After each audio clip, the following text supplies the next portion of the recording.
To, अगर highest power function में to है तो उसे कहा जाएगा क्वाड्रेटिक पोलिनोमियल फंक्शन। ये यहां पर भी मैंने लिख दिया है।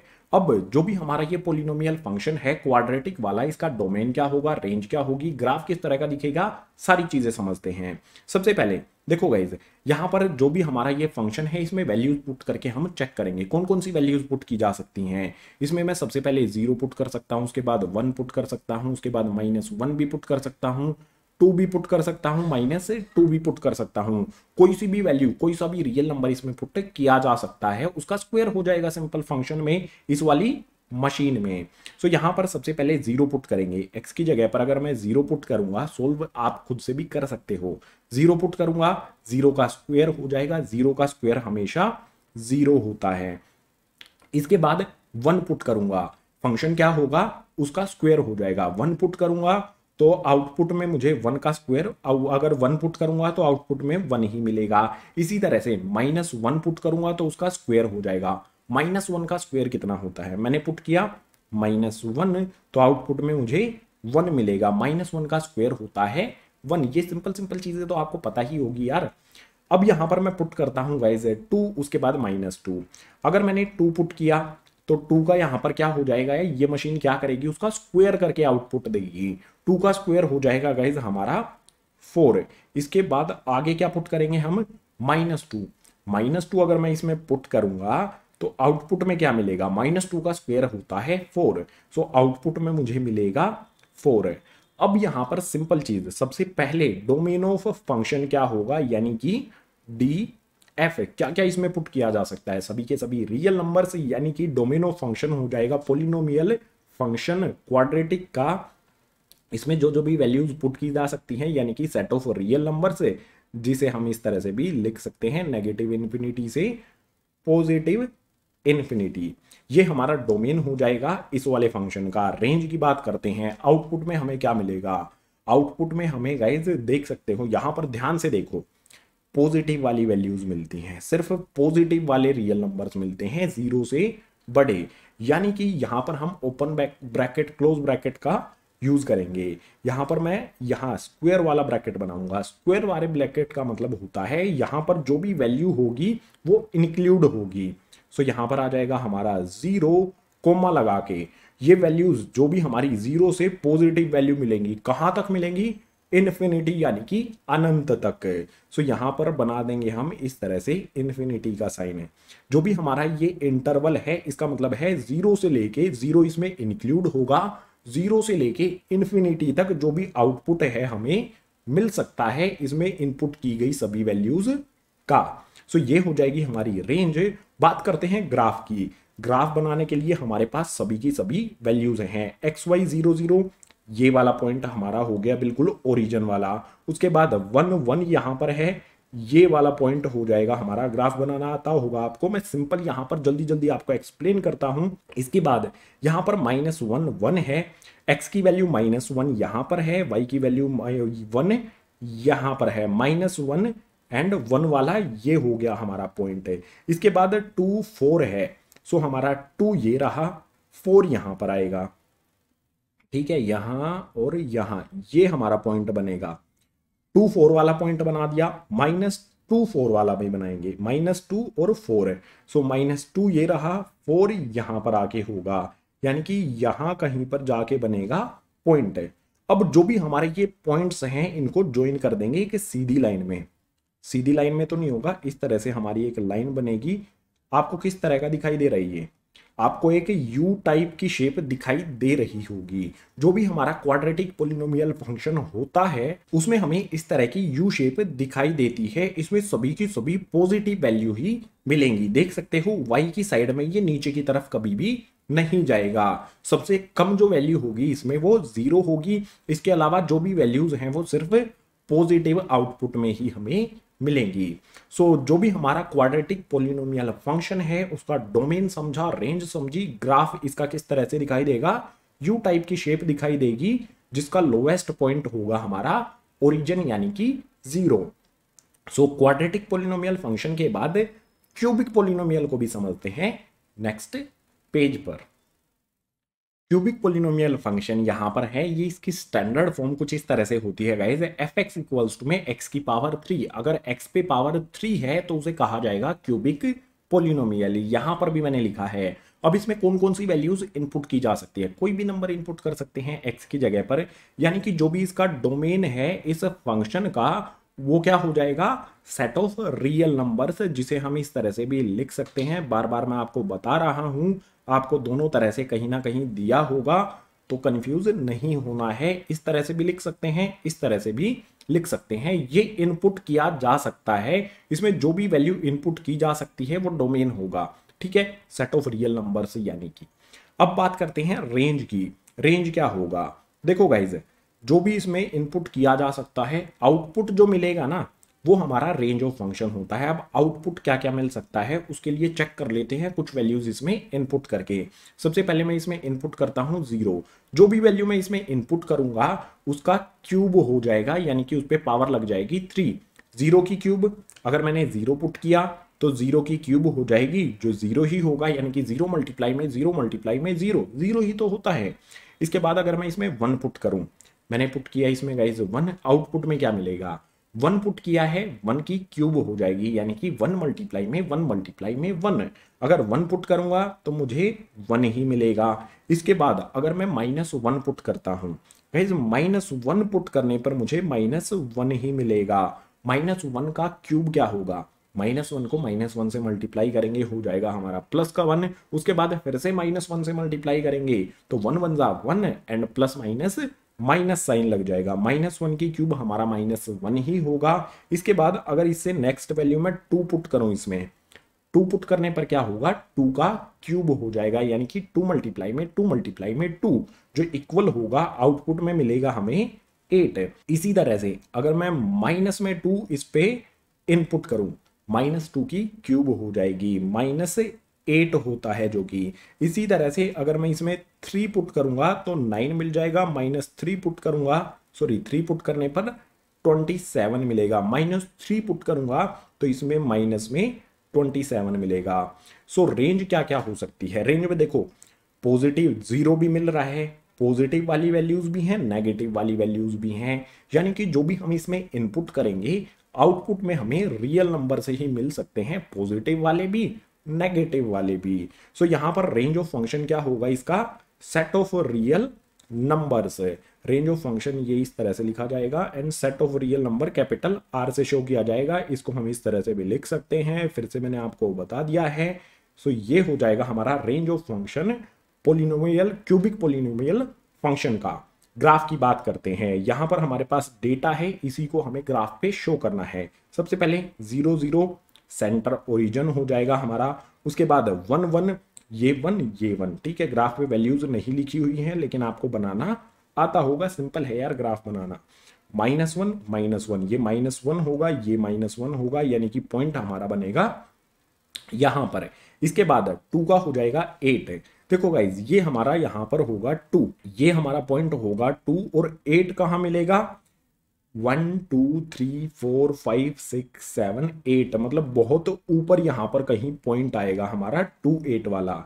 इसी तरह से जो हमारा -2 -8 है, ये हमारा गाइज यहां पर -1 है, -2 है, और 8 कहां होगा, 1 2 3 4, सॉरी -1 -2 -3 -4, बहुत नीचे जाकर कहीं पर होगा, ठीक है। जो भी हमारे ये पॉइंट्स हैं अब इनको एक लाइन में ज्वाइन करेंगे। लाइन हमारी कुछ इस तरह से होगी गाइज। अगर इस तरह का ग्राफ आपको दिखाई देता है कहीं पर तो वो ग्राफ होगा क्यूबिक पोलिनोमियल फंक्शन का। सो ग्राफ समझा हमने, डोमेन समझा हमने, और रेंज को हमने समझा क्यूबिक पोलिनोमियल फंक्शन के लिए। तो क्यूबिक पोलिनोमियल फंक्शन हुआ कंप्लीट। जो भी नेक्स्ट फंक्शन का टाइप हमें समझना है उसके लिए मूव करते हैं नेक्स्ट पेज पर। नेक्स्ट पेज पर मूव करने से पहले गाइज आप कमेंट करके ये जरूर बताना जो भी रिलेशंस एंड फंक्शंस का इंट्रोडक्शन वाली ये वीडियो है ये आपको कैसी लगी। इजी तरह से एक्सप्लेन कर दिया या अभी भी आपको टफ लगते हैं ये वाले कॉन्सेप्ट। अगर टफ लगते हैं तो कमेंट जरूर करना और कोई तरीका निकालेंगे और इजी एक्सप्लेन करने की ट्राई करेंगे। सो अब मूव करते हैं नेक्स्ट पेज पर। फंक्शंस का नेक्स्ट टाइप आएगा guys rational functions. Rational numbers क्या होते हैं, जो पी बाई क्यू की फॉर्म में होते हैं। सो जो भी हमारा ये रैशनल फंक्शन है ये भी पी बाई क्यू की फॉर्म में ही होगा। इसकी जनरल फॉर्म क्या होती है, यहां पर लिख देता हूं, एफ एक्स इक्वल्स टू में आ जाएगा हमारा 1 में एक्स। ये हमारा पी बाई क्यू की फॉर्म में है। जो भी रैशनल नंबर्स होते हैं उनका डिनोमिनेटर यानी कि क्यू कभी भी जीरो के इक्वल नहीं होता है। सो इस कंडीशन में भी जो हमारा डिनोमिनेटर में x है ये जीरो के अलावा कुछ भी हो सकता है, जीरो नहीं हो सकता। सो यहां पर क्या करेंगे, जो भी सबसे पहले डोमेन है वो पता लगाएंगे, रेंज पता लगाएंगे और ग्राफ क्या बनेगा इसका वो भी देखेंगे।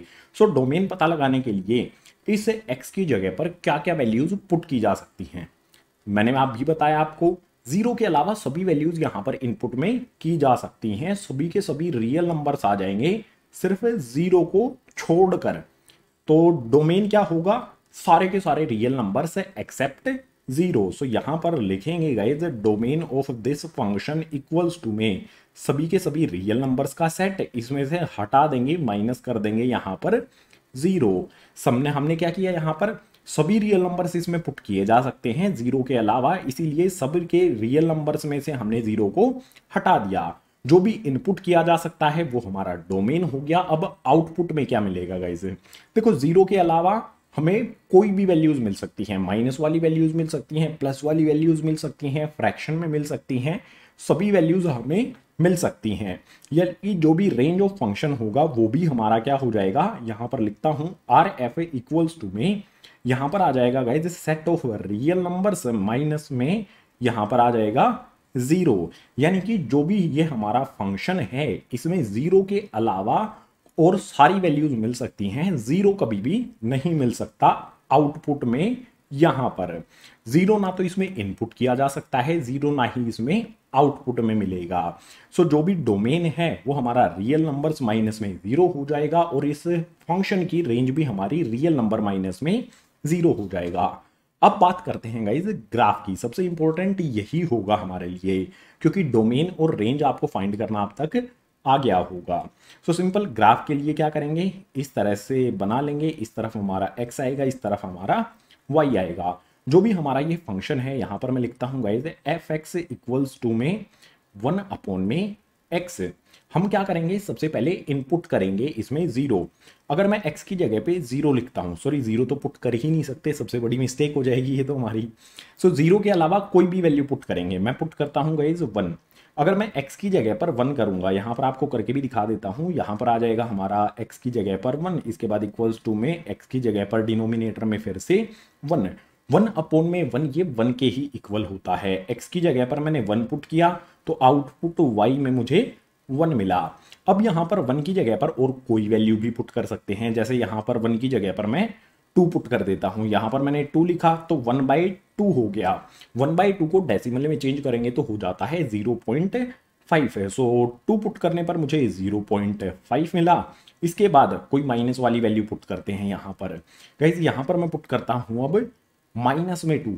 अगर मैं इसमें -2 पुट करूंगा तो मुझे क्या मिलेगा, यहां पर x से यहां पर माइनस का 2 पुट किया मैंने, देखो minus sign as it is रहेगा, 1/2 0.5 हो जाएगा। -2 पुट करने पर मुझे मिला -0.5 है। इसी तरह से और भी वैल्यूज यहां पर पुट की जा सकती हैं। अगर यहां पर मैं -1 पुट करता हूं, मैंने लिखा -1, इस -2 की जगह पर -1 पुट करूंगा तो क्या आएगा, यहां पर मैंने -1 पुट किया, यहां पर -1 आ गया, minus sign as it is रहेगा, 1/1 1 ही होता है। यानी कि -1 पुट करने पर -1 ही हमें मिलेगा। जो भी वैल्यूज हमें यहां पर मिली हैं अब उनको ग्राफ पर रिप्रेजेंट करते हैं। रिप्रेजेंट करने के लिए गाइस सिंपल है, ये हमारा x, ये हमारा x dash y, then y dash. Graph के बारे में आपको पता ही है। यहां पर आ जाएगा सेंटर में 0। सबसे पहले क्या आएगा, हमने 1 पुट किया तो 1 आया, x1 y1। यहां पर x हमारा 1 होगा, यहां पर y हमारा 1 होगा, पॉइंट बनेगा यहां पर, ठीक है, पॉइंट हमने बनाया। नेक्स्ट पॉइंट के लिए 2 है, 0.5 है। सो x हमारा 2 यहां होगा और 2 0.5 कहां होगा, ये 1 है, ये 0 है, इसके बीच में होगा, ठीक है, कहीं यहां पर होगा। ये हमारा 2 है तो पॉइंट बन जाएगा यहाँ पर। इसके बाद -2 -0.5 है, दोनों वैल्यूज माइनस की हैं, यानी कि इस वाले क्वाड्रेंट में हमें मिलेंगी। सो यहाँ पर सबसे पहले क्या है, -2 ये वाला पॉइंट हो जाएगा, एंड 0.5 कहाँ पर होगा, इस वाले पार्ट के बिल्कुल बीच में। ठीक है, इस तरह से हमारा ये पॉइंट यहाँ पर बनेगा, जो मैंने यहाँ पर डार्क कर दिया है। इसके बाद -1 वाला पॉइंट है, ये हमारा -1, ये हमारा -1, यानी कि पॉइंट बनेगा यहाँ पर। अभी इसके ग्राफ को और क्लियर समझने के लिए एक एक वैल्यूज और पुट करते हैं गाइज। यहाँ पर सिंपली मैं वही रखता हूँ, यहाँ पर रख लेते हैं इधर हमारा x, ठीक है, मतलब इधर हमारी x वाली वैल्यू इनपुट आएंगे, इधर हमारी y वाली वैल्यू आ जाएंगी। अब मैं पुट करता हूँ गाइज इसमें 0.5 है। अगर मैं x की जगह पर 0.5 यहाँ पर पुट करता हूँ, 0.5 यहाँ पर मैंने रखा, 0.5 रखा, यहाँ पर भी 0.5 रखा। 0.5 को हम 2 से मल्टीप्लाई करेंगे तो 1 आता है, यानी कि 0.5 से हम 1 को कैंसिल कर सकते हैं 2 टाइम्स पर। हमें क्या मिलेगा गाइज, आंसर में 2 मिल जाएगा। इसी तरह से अगर मैं -0.5 पुट करूंगा तो माइनस में मुझे 2 मिलेगा। अब हमारा ग्राफ थोड़ा सा क्लियर हो जाएगा। देखो -0.5 यहाँ पर हमें मिला 2, सो -0.5 यहाँ पर होगा कहीं पर, ठीक है, इस वाले पॉइंट पर, और 2 होगा हमारा यहाँ पर, यानी कि पॉइंट बनेगा ये वाला। इसी तरह से -0.5 और 2 ये हमारा 0.5 होगा, ठीक है, यहाँ कहीं हमारा पॉइंट बनेगा। अब जो भी हमारे ये पॉइंट्स हमने बनाए हैं इनको ज्वाइन करेंगे, कुछ इस तरह से होगा ज्वाइन गाइस। देख लेना, लाइन से समझ लेना किस तरह से लाइंस आ रही हैं, किस तरह से डिजाइन बनेगा वो आपको समझना है। इन लाइंस को कुछ इस तरह से हम ज्वाइन कर देंगे। इसी तरह से यहाँ पर जो हमारे 3 डॉट्स हैं इनको भी ज्वाइन कर देंगे, तो इस तरह से बनेगा जो भी हमारे रैशनल फंक्शंस हैं उनका ग्राफ है। हमने डोमेन को समझा, रेंज को समझा, और हमने ग्राफ भी कंप्लीट कर लिया है। तो रैशनल फंक्शंस हुआ हमारा कंप्लीट। नेक्स्ट जो भी होगा उसके लिए मूव करते हैं नेक्स्ट पेज पर। अब है दी मॉडुलस फंक्शन। दी मॉडुलस फंक्शन क्या होता है गाइस, इसकी जनरल फॉर्म क्या होती है, एफ एक्स इक्वल्स टू में मोड एक्स। एक्स के दोनों तरफ इस तरह से लाइंस लगी होती हैं, इसका मतलब होता है मोड ऑफ एक्स। इस एक्स का यहां पर मोड किया गया है। इस मोड का मतलब क्या होगा समझ लेते हैं। देखो यहां पर आपको बताता हूं मैंने यहां पर लिखा एफ एक्स, एक्स की जगह पर मैं कोई वैल्यू पुट करूंगा, ठीक है, यहां पर ये एक्स आ गया। एक्स की जगह पर मैं कोई वैल्यू पुट करता हूं, एफ एक्स की जगह पर मैंने पुट किया -1 इक्वल्स टू में यहां पर आ जाएगा इसमें -1। जब ये मोड हटेगा, जब ये लाइन से हम हटाएंगे तो ये माइनस का साइन चेंज हो जाएगा प्लस में। हमें क्या मिलेगा यहां पर सोल्व करने पर 1 मिल जाएगा। यानी कि जो भी ये मोड है इसका काम क्या होता है, माइनस साइन को प्लस में चेंज कर देना, बस यही इसका काम होता है। ये मत समझ लेना कि प्लस वाले साइन को ये माइनस में चेंज कर देगा, बिल्कुल गलत। ये सिर्फ माइनस वाले साइन को प्लस में चेंज करता है। अब यहाँ पर इंपॉर्टेंट पॉइंट क्या होगा आपके लिए वो लिख देता हूं गाइस। इसमें हमारी एक कंडीशन होती है, जस्ट अ सेकंड, सही तरह से यहाँ पर ब्रैकेट बनाता हूं मैं। सोल्व करने पर गाइस हमें x मिलेगा, यानी कि जो वैल्यू पुट कर रहे हैं वही मिलेगी। अगर हमारा x बड़ा हो 0 से या फिर 0 के इक्वल हो तो हमारी वैल्यू हमें पॉजिटिव में मिलेगी। पॉजिटिव वैल्यू होगी ना हमारी, 0 से बड़ा है अगर x, 0 से बड़ी वैल्यूज होती हैं सारी की सारी प्लस में, प्लस वाली वैल्यू इसमें पुट करेंगे तो हमारा वही वैल्यू एज इट इज रहेगी, उसमें कोई भी चेंज नहीं आएगा। लेकिन अगर हमारी कोई वैल्यू माइनस में x है, यानी कि 0 से जो भी हमारी x की वैल्यू हम पुट करेंगे वो 0 से छोटी हो, यानी कि वो कुछ इस तरह से हो, x लेस देन 0 हो, तो -x इसमें पुट किया जाएगा। जो भी -x इसमें पुट करेंगे वो अपने आप ही उसका माइनस हट जाएगा, कैंसल हो जाएगा। वैल्यू हमें जो फाइनल मिलेगी मोड हटने पर वो पॉजिटिव ही मिलेगी, माइनस साइन हटा देता है ये मोड। इसका सिंपल सा ये काम होता है, ये कंडीशन होती है, ये इसकी जनरल फॉर्म भी यहां पर मैंने लिख दी है। अब बात करते हैं इसके डोमेन की। जो भी हमारा ये फंक्शन है इसमें कौन कौन सी वैल्यूज पुट की जा सकती हैं गाइज। देखो यहां पर हमारा x है, इसमें माइनस वाली वैल्यूज पुट की जा सकती हैं, वो प्लस में चेंज हो जाएंगी सोल्व होने पर। प्लस वाली वैल्यूज भी पुट की जा सकती हैं, वो प्लस में ही रहेंगी सोल्व होने पर। जीरो पुट किया जा सकता है, जीरो ही रहेगा वो। यानी कि पॉजिटिव वाले नंबर्स भी, नेगेटिव वाले नंबर्स भी, जीरो भी पुट किया जा सकता है, यानी सभी के सभी रियल नंबर्स यहां पर पुट किए जा सकते हैं। यानी कि domain of function it means DF ये हो जाएगा गाइज हमारा set of all real numbers, जिसे कैपिटल R से भी शो कर सकते हैं। इसको दूसरे तरीके से भी लिख सकते हैं गाइज हम इस तरह से, नेगेटिव इन्फिनिटी से पॉजिटिव इन्फिनिटी तक। ये हो गया हमारा गाइज डोमेन। बात करते हैं गाइज रेंज की। रेंज पता करने के लिए हमें क्या करना होगा, कुछ वैल्यूज इसमें पुट करके चेक करनी होंगी, ठीक है। सो कुछ वैल्यूज पुट करने के लिए यहां से यहां कर लेते हैं, इस साइड में कर लेते हैं, इस तरफ। सबसे पहले जो भी हमारा फंक्शन है यहां पर आ जाएगा हमारा f(x) इक्वल्स टू में, यहां पर जो भी हमारा मोड है x आ जाएगा। सबसे पहले मैं वैल्यू पुट करता हूँ गाइस 0।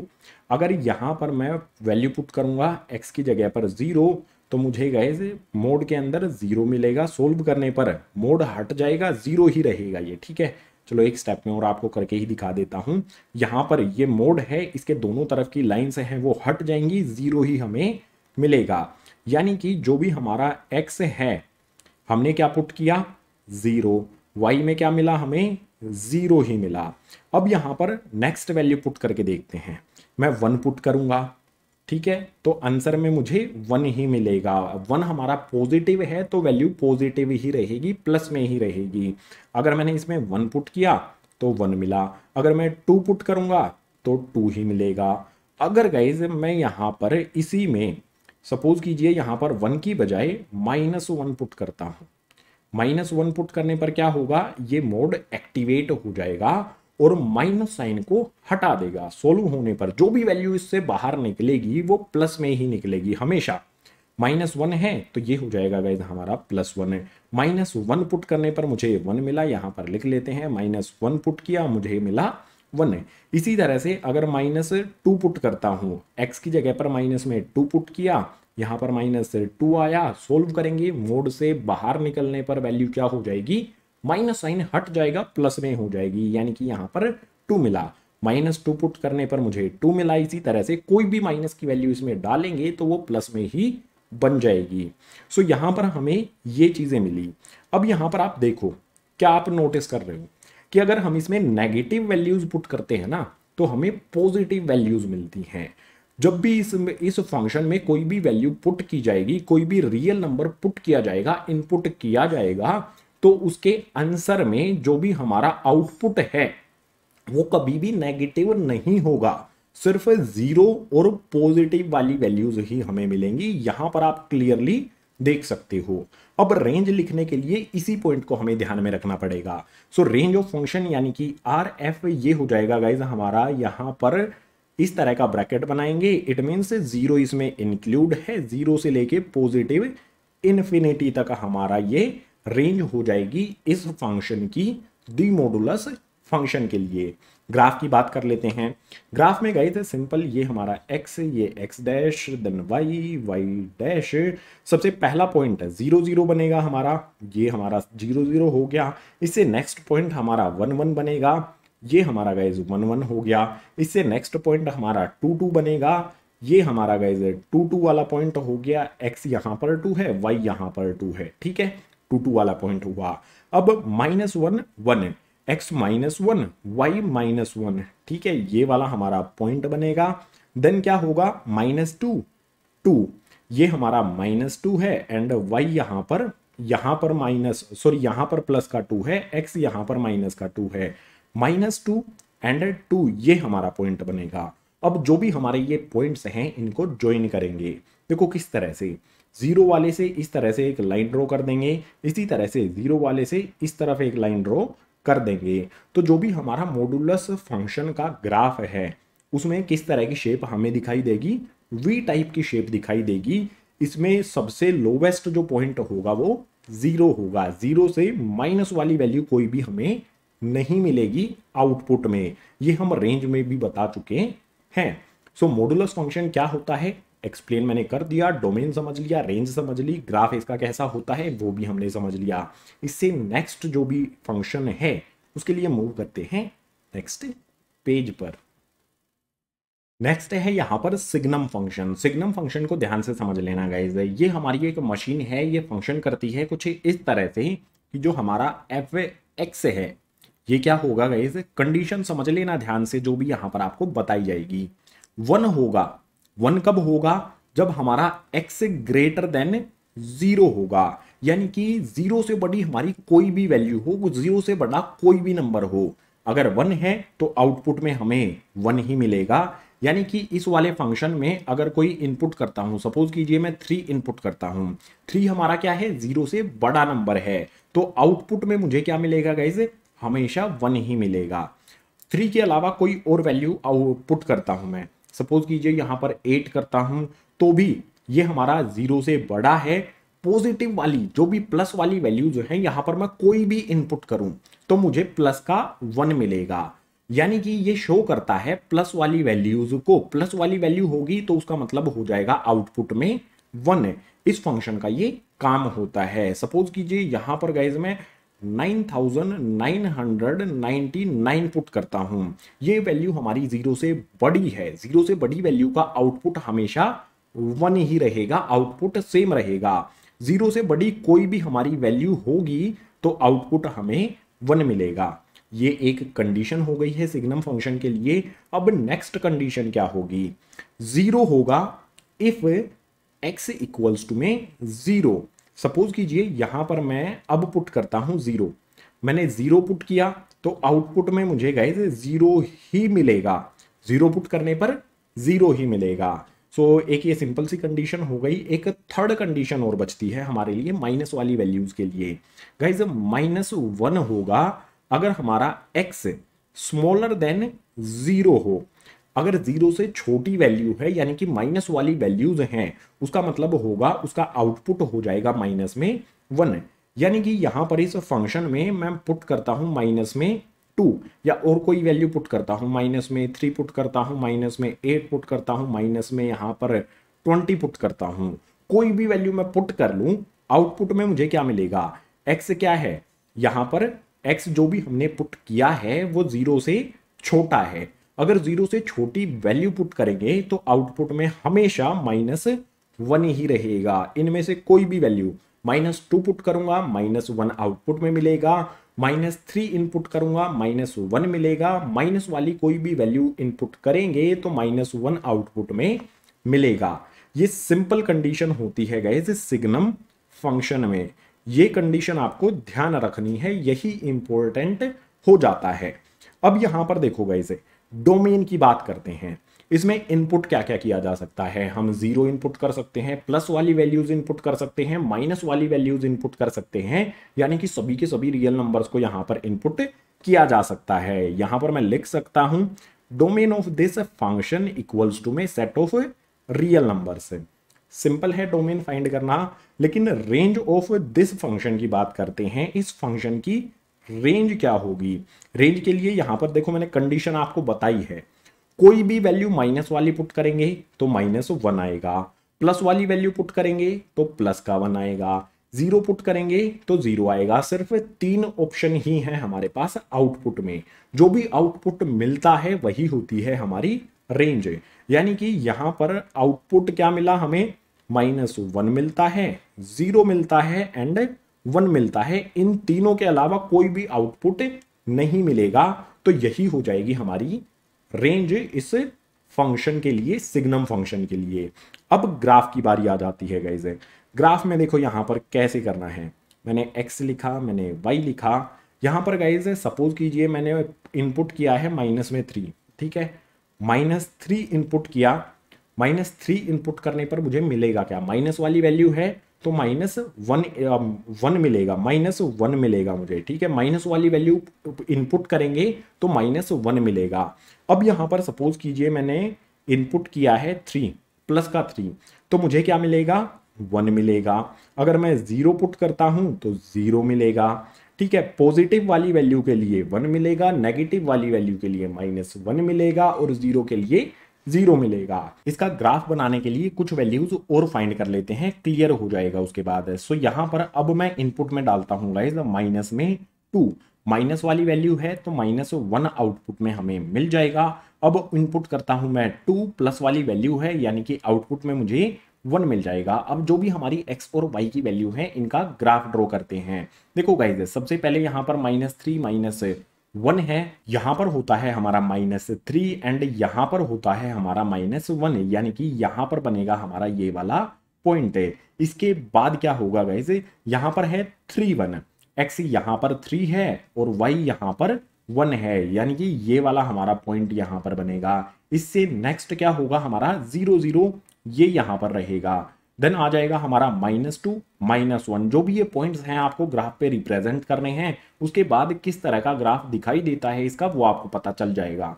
-2 -1, देखो गाइज यहाँ पर है हमारा ये माइनस में 2 यहाँ पर, उसके बाद -1 यहाँ पर होगा। सो ये वाला पॉइंट हो जाएगा।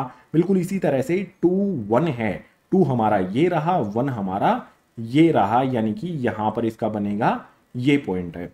अब यहाँ पर देखो गाइज, एक और कुछ वैल्यूज और भी कर लेते हैं। यहाँ पर हम अगर मैं पुट करता हूँ गाइज, यहाँ पर मैं पुट करता हूँ, सपोज कीजिए 1 पुट करता हूँ तो आउटपुट में मुझे 1 ही मिलेगा, क्योंकि 1 हमारा प्लस में है। अगर मैं -1 पुट करता हूँ तो आउटपुट में मुझे -1 ही मिलेगा। ये वाला माइनस में है तो माइनस में 1 हमें मिलेगा। इनके लिए भी पॉइंट बना लेते हैं। 1 1 हो जाएगा ये वाला पॉइंट और -1 -1 ये वाला पॉइंट हो जाएगा। अब यहाँ पर आप देख सकते हो इस तरह से ये लाइन बनेगी।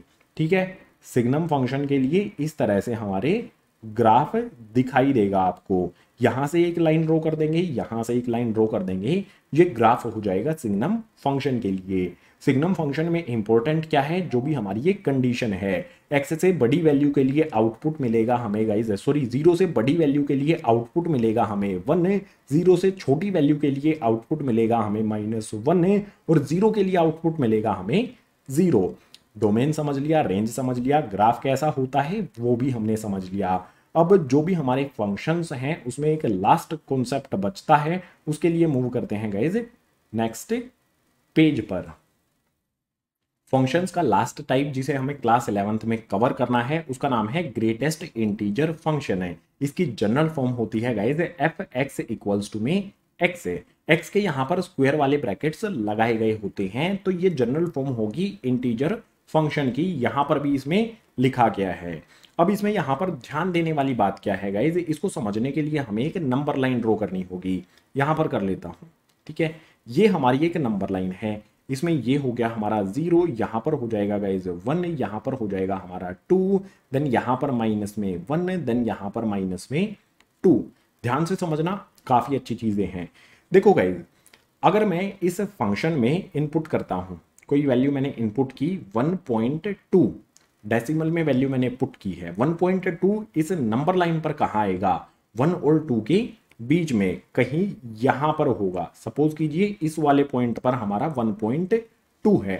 अगर मैं इसमें 1.2 इनपुट करता हूं तो आउटपुट में क्या मिलेगा, आउटपुट में हमेशा हमें एक इंटीजर मिलेगा, चाहे वो माइनस वाला हो चाहे वो पॉजिटिव वाला हो। अगर मैंने 1.2 इसमें इनपुट किया है तो 1.2 के लेफ्ट हैंड साइड में, कौन सी साइड में बोल रहा हूं मैं, लेफ्ट हैंड साइड, यानी कि इस तरफ। ठीक है, इस तरफ कौन सी वैल्यू है, कौन सा इंटीजर है, ये हमारा पॉइंट है। इसके लेफ्ट हैंड साइड में हमारा बिल्कुल क्लोजेस्ट, लेफ्ट हैंड साइड का सबसे क्लोजेस्ट इंटीजर हमारा 1 है, तो आउटपुट में हमें 1 मिल जाएगा।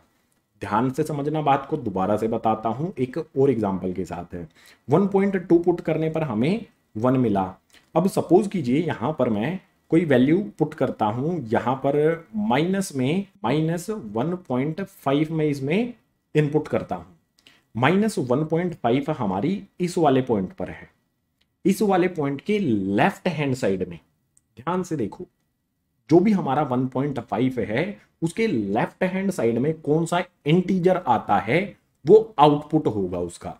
ये 1.5 है, माइनस का 1.5 है, इसके लेफ्ट हैंड साइड में बिल्कुल क्लोजेस्ट -2 आता है, तो ये आउटपुट हो जाएगा -2। बात समझ में आई। अगर हम कोई भी पॉइंट, ठीक है, कोई भी पॉइंट हम इनपुट करते हैं तो आउटपुट में हमें कौन सा इंटीजर मिलेगा, जो उसके क्लोजेस्ट लेफ्ट साइड में होगा। ठीक है, चलो अब आप आंसर देना। अगर मैं यहाँ पर इनपुट में करता हूँ गाइज, एक सेकेंड, अगर यहाँ पर इनपुट करता हूँ मैं 0.9, इनपुट मैंने क्या किया, यहाँ पर इनपुट मैंने किया 0.9, तो आउटपुट में क्या मिलेगा मुझे, जो भी 0.9 हमारा ये पॉइंट है, इसके लेफ्ट हैंड साइड में, लेफ्ट साइड में सबसे क्लोज वाला इंटीजर कौन सा है, 0.9 है, इसके सबसे क्लोज लेफ्ट में है 0, यानी कि आउटपुट में 0 मुझे मिल जाएगा। सिंपल है बिल्कुल। ग्रेटेस्ट इंटीजर फंक्शन किस तरह से काम करता है, कोई भी पॉइंट हम उसमें इनपुट करेंगे तो हमें ऐसा इंटीजर मिलेगा उस पॉइंट के बिल्कुल लेफ्ट हैंड साइड वाला, ठीक है, हमेशा बिल्कुल उसके क्लोजेस्ट जो सबसे पास होगा लेफ्ट हैंड साइड में। लेफ्ट हैंड साइड जरूर याद रखना, नहीं तो मिस्टेक हो जाएगी। सो सिंपल है, इसमें कोई भी वैल्यू हम पुट कर सकते हैं, इनपुट में कोई भी रियल नंबर यहां पर पुट किया जा सकता है, यानी कि इसके डोमेन जो है हमारा, डोमेन ऑफ दिस फंक्शन ये हो जाएगा सेट ऑफ रियल नंबर से। सिंपल।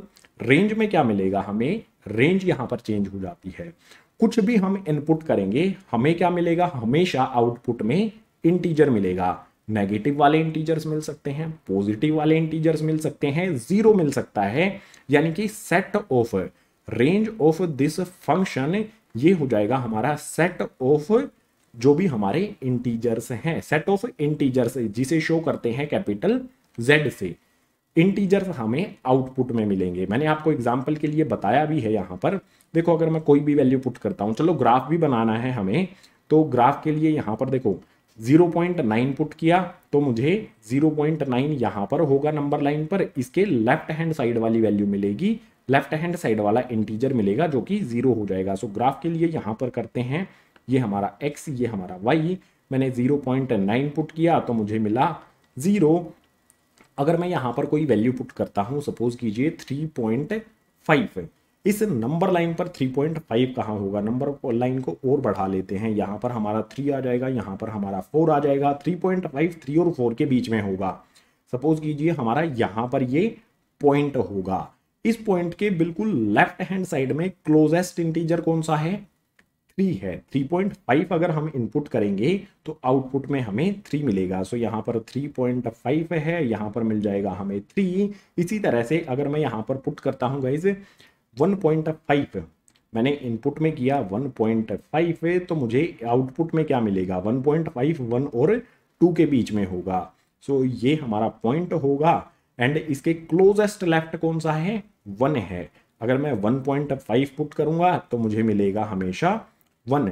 अब इसके ग्राफ के बारे में समझ लो, डोमेन रेंज हमने समझ ली है, ग्राफ के बारे में समझने के लिए ये हमारा ग्राफ हो गया। इस पे नंबर्स भी मुझे लिखने होंगे, फटाफट से लिख लेता हूं। ये हमारा x dash, then y dash, ये हमारा 1 2 3 4, ये हमारा सेंटर में 0 -1 -2 -3 -4, 1 2 3 4, देन यहाँ पर -1 -2 -3 -4। अब देखो अगर मैंने 3.5 पुट है, सबसे पहले 0.9 इनपुट किया है मैंने, 0.9 कहाँ पर होगा, x पर यहाँ कहीं होगा, तो उसके लिए हमारा आउटपुट क्या मिलेगा, 0 मिलेगा। यानी कि 0 से लेके 1 तक के जो भी हैं उनके लिए हमें आउटपुट हमेशा 0 मिलेगा। इस वाले पॉइंट 0 से लेके 1 तक कोई भी वैल्यू मैं पुट करूंगा तो आउटपुट मुझे 1 ही मिलेगा, 1 से छोटी वैल्यू, ठीक है, 1 इंक्लूड इसमें नहीं है। सो इसको किस तरह से शो करेंगे, इस तरह से लाइन ड्रॉ करेंगे और इसके यहां पर एक सर्किल बना देंगे। इस सर्किल का मतलब होता है 1 इंक्लूड इसमें नहीं है। 0.9 अगर मैं इनपुट करूंगा तो मुझे 0 मिलेगा। ये वाली जो लाइन है ये हमें यहां पर बनानी है इस तरह से, ठीक है। इससे नेक्स्ट क्या है, 3.5 के लिए हमें 3 मिलेगा, 3.5 है इसके बीच में कहीं पर होगा, आउटपुट में हमें मिलेगा गाइज 3। आउटपुट हमारा ये होगा गाइज जो हमारा y होता है।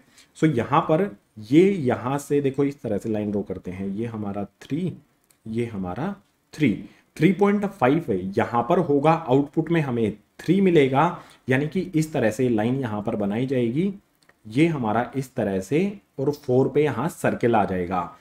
4 इसमें इंक्लूड नहीं होगा, 4 इंक्लूड नहीं है तो आउटपुट में हमारा क्या मिलेगा, हमें 3 मिलेगा। इस तरह से इसका ग्राफ ड्रॉ किया जाता है। जैसे यहाँ पर 1.5 हमने किया, 1.5 कहाँ पर आएगा, 1 और 2 के बीच में, आउटपुट में हमें 1 मिलेगा। तो जो भी हमारा ये 1 है, इस पे इस तरह से 1 से लेके 2 तक, y वाले 1 पे x के 1 से 2 तक लाइन ड्रॉ की जाएगी इस तरह से। और इस लाइन के जो 2 वाला पॉइंट है, जो नहीं मिलेगा हमें आउटपुट में, 1 मिलता है, 1 इंक्लूड होगा लेकिन 2 इंक्लूड नहीं होगा, तो इस पे इस तरह से ओपन सर्किल बना दिया जाएगा। सिंपल है ना ग्राफ। अगर डिफिकल्ट लग रहा है तो मैं आपको कुछ एक दो और एग्जांपल दे देता हूं। अगर मैं यहां पर गाइज इनपुट करता हूं, इनपुट मैंने किया गाइज 2.3, आउटपुट में मुझे क्या मिलेगा, देखो 2.3 2 और 3 के बीच में है, तो यहां पर हमारा कोई पॉइंट होगा 2.3, उसके जस्ट लेफ्ट में 2 आता है, तो आउटपुट में मुझे 2 मिलेगा। अब इसको ग्राफ पे किस तरह से शो करना है, ये देखो 2.3 हमारा कहां पर होगा, 2 और 3 के बीच में, यहां पर हमारा y हमारा 2 हो जाएगा। ठीक है, सो देखो ये हमारा 2 हो गया y के लिए, और ये हमारा 2 और 3 का हमने मार्जिन ले लिया है। अब क्या करना है आपको, यहां से लेके यहां तक एक लाइन ड्रॉ करनी है। मैंने क्या किया, यहां से लेके 2 से लेके 3 तक एक लाइन ड्रॉ करी, और उसके बाद जो हमारा 3 है वो इंक्लूड नहीं होगा, 3 हमारा आंसर नहीं आएगा, आंसर हमारा 2 आएगा। 2 से लेके 3 तक हम कोई भी वैल्यू इनपुट करते हैं तो हमारा आंसर आउटपुट हमारा 2 मिलेगा। तो 3 पे इस तरह से एक सर्किल बना देंगे। सिंपल है ना बिल्कुल। ग्राफ इसकी प्रैक्टिस कर लेना है आपने, बिल्कुल सिंपल है गाइस। सो इंटीजर का ये लास्ट टाइप था। अब जो भी हमारे इंटीजर्स होते हैं उनको ऐड किया जा सकता है, सब्ट्रैक्ट किया जा सकता है, मल्टीप्लाई किया जा सकता है और डिवाइड भी किया जा सकता है। कैसे करते हैं, इसके लिए एक एग्जांपल देखेंगे बुक का ही, एनसीईआरटी का नेक्स्ट पेज पर। एनसीईआरटी बुक के एग्जाम्पल नंबर 17 में हमें 2 फंक्शन दिए हैं जो आपके सामने हैं। फर्स्ट फंक्शन है fx इक्वल्स टू में रूट एक्स, सेकेंड फंक्शन है gx इक्वल्स टू में x। अगर इन दोनों फंक्शंस को हमें ऐड करना हो, सब्ट्रैक्ट करना हो, मल्टीप्लाई करना हो, डिवाइड करना हो, कैसे करेंगे ये समझना है इस एग्जाम्पल से। सो सिंपल गाइस, सबसे पहले ऐड की बात करते हैं। ऐड कैसे करना है, देखो आसान है, बहुत आसान है। जैसे नंबर्स को ऐड किया जाता है उसी तरह से इन फंक्शंस को भी ऐड करेंगे। यहां पर आ जाएगा गाइज हमारा f, उसके बाद आ जाएगा गाइज हमारा प्लस का साइन, देन आ जाएगा हमारा यहां पर g। हमने क्या किया, इस वाले फंक्शन का f ले लिया, इस वाले फंक्शन का g ले लिया, f प्लस में g किया, यहां पर आया, उसके बाद ब्रैकेट के अंदर x, यहां पर हमारा x है, ठीक है, ये कॉमन आ गया। इसके बाद इक्वल्स का साइन लगा देंगे। यहां पर इक्वल्स के बाद रूट x है और यहां पर x है, ये दोनों ऐड हो जाएंगे, तो हमारा आंसर मिलेगा रूट एक्स प्लस में x। इस तरह से ऐड करना है फंक्शंस को। इसके बाद सब्ट्रैक्ट की बात कर लेते हैं। अगर हमें गाइस माइनस करना हो, सपोज कीजिए इस वाले में से इस वाले को माइनस करना है, तो फिर से ब्रैकेट बनाएंगे, यहां पर फंक्शन का f आ जाएगा, माइनस में सेकंड वाले फंक्शन का यहां पर आ जाएगा गाइस हमारा g, देन ब्रैकेट के अंदर आ जाएगा हमारा x, इक्वल्स का साइन लगा देंगे। फर्स्ट वाले फंक्शन में इक्वल के बाद रूट x है, माइनस का साइन लगा के ये वाला x लिख दिया जाएगा। सो यहां पर आ जाएगा हमारा गाइस रूट x माइनस में x। इसको सोल्व कर सकते हैं, आगे तो सोल्व भी कर लेना है, वैसे इसका आंसर तो यही होगा। इसके बाद मल्टीप्लाई कैसे करना है, उसके लिए भी सिंपल है गाइस। ब्रैकेट के अंदर f आ जाएगा हमारा इस वाले फंक्शन से, इस वाले फंक्शन से लिख देंगे यहां पर g, f g यानी कि f मल्टीप्लाई में g। उसके बाद यहां पर आ जाएगा हमारा x, इक्वल्स का साइन लगाएंगे, यहां पर आ जाएगा हमारा रूट x, मल्टीप्लाई में हो जाएगा हमारा x, सोल्व करेंगे तो आ जाएगा हमारा x रूट x, ये हो जाएगा हमारा मल्टीप्लीकेशन। डिवाइड की बात कर लेते हैं गाइस। डिवाइड में क्या होगा, हमारा f अपॉन में आ जाएगा यहां पर g, डिवाइड इसी तरह से होता है ना, तो यहां पर आ जाएगा हमारा x इक्वल्स टू में, अब ऊपर हमने f लिखा है तो ये हमारा ऊपर आएगा, ये हमारा डिनोमिनेटर में आएगा, यानी कि आ जाएगा हमारा रूट x अपॉन में x। अब इसको सोल्व कर लेंगे, सोल्व करने पर जो भी वैल्यू हमें मिलेगी वो हमारा आंसर हो जाएगी। जो भी फंक्शंस हैं उनको किस तरह से ऐड करना है, सब्ट्रैक्ट करना है, मल्टीप्लाई करना है, डिवाइड करना है, ये एग्जांपल नंबर 17 से हमने समझ लिया है। तो जो भी हमारा ये इंट्रोडक्शन पार्ट था रिलेशंस एंड फंक्शंस का, इसमें हमने कार्टेशियन प्रोडक्ट्स ऑफ सेट्स को समझा, रिलेशंस को समझा, और रिलेशंस कुछ ऐसे रिलेशंस जिनको फंक्शन कहा जाता है वो भी हमने समझे, सभी को एग्जाम्पल के साथ समझा। तो जो भी ये इंट्रोडक्शन पार्ट है ये हो जाता है कंप्लीट। उम्मीद करूंगा सभी क्वेश्चन आपको समझ आए होंगे, कॉन्सेप्ट समझ आए होंगे। अगर आए हैं तो इस वीडियो को लाइक कर देना, अपने क्लासमेट्स के साथ शेयर कर देना, जितने भी नए स्टूडेंट्स हैं चैनल को सब्सक्राइब कर लेना। इसी तरह की जो भी एजुकेशनल कंटेंट वाली वीडियोज हैं चैनल पर आती रहेंगी। सो वीडियो को करते हैं यहीं पर एंड, मिलता हूं आपसे इसी तरह की नेक्स्ट एजुकेशनल वीडियो में।